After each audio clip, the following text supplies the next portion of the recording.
Bonjour, je m'appelle Hugo Sellette. Je travaille depuis 5 ans comme ingénieur en instrumentation spécialisé dans les drones, au sein du laboratoire d'océanographie physique et spatiale de l'Ifremer à Brest.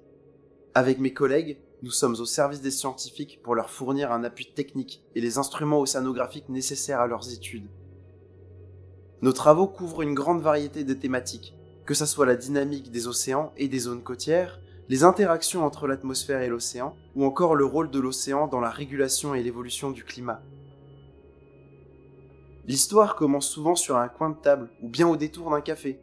Les chercheurs nous font d'abord part de leurs besoins, à partir desquels on couche sur papier les premières idées et contraintes techniques et scientifiques à avoir en tête.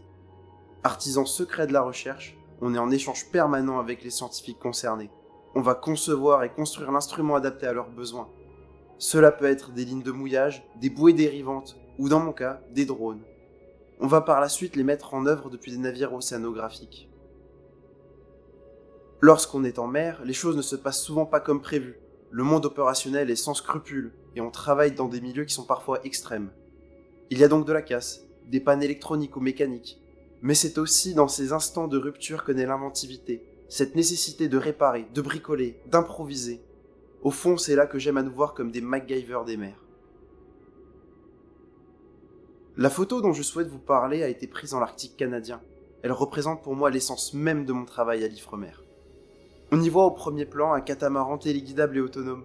Il a été fabriqué à l'hiver 2021 dans notre atelier avec un coup de pouce de l'ENSTA Bretagne, une école d'ingénieurs de Brest. On l'a baptisé Flux Catacitor, en référence au film Retour vers le futur.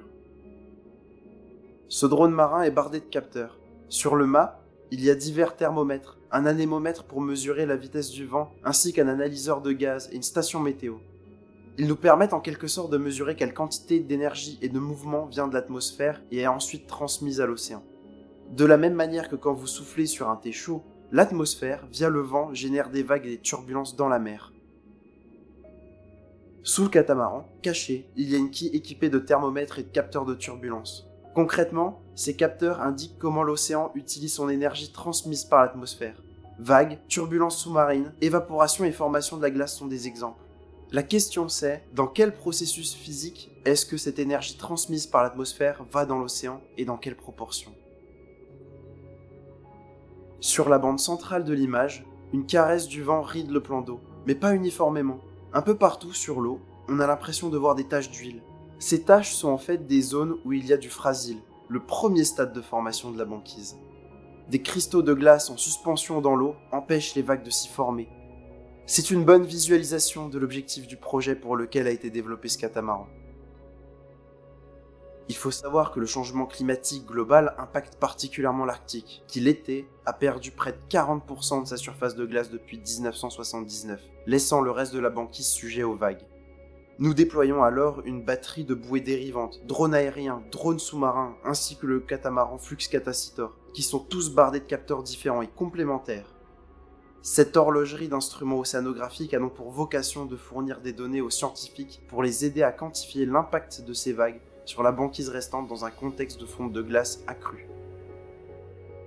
L'épluchage des données est un processus long et méthodique. Les premiers articles scientifiques sont en cours de rédaction. Une fois publiés, ils nous éclaireront un peu plus sur les processus qui modulent et sont modulés par le changement climatique dans l'Arctique. Sur la droite de l'image, une fine couche de banquise forme une peau grise. Nous appelons ce type de glace Nilasse. Elle est caractéristique de la formation de la banquise par temps calme. Je me souviens bien de ce jour de fin d'octobre. J'étais à bord du brise-glace scientifique canadien l'Amundsen. Il faisait particulièrement froid, et l'on pouvait voir la glace se former au fur et à mesure que les minutes s'écoulaient. Cette image en témoigne.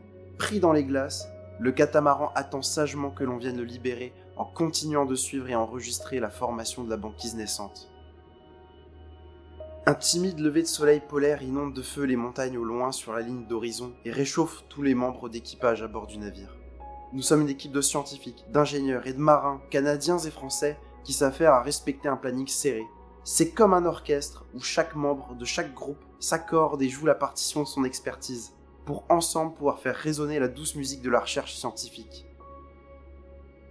À l'Ifremer, j'ai cette chance de participer à l'effort collectif qui est de faire avancer la recherche océanographique, à mon échelle, à ma manière. Ça me permet de vivre des aventures techniques, scientifiques et humaines absolument hors du commun, tout en étant cohérent avec les besoins de notre société. J'ai le sentiment d'être utile.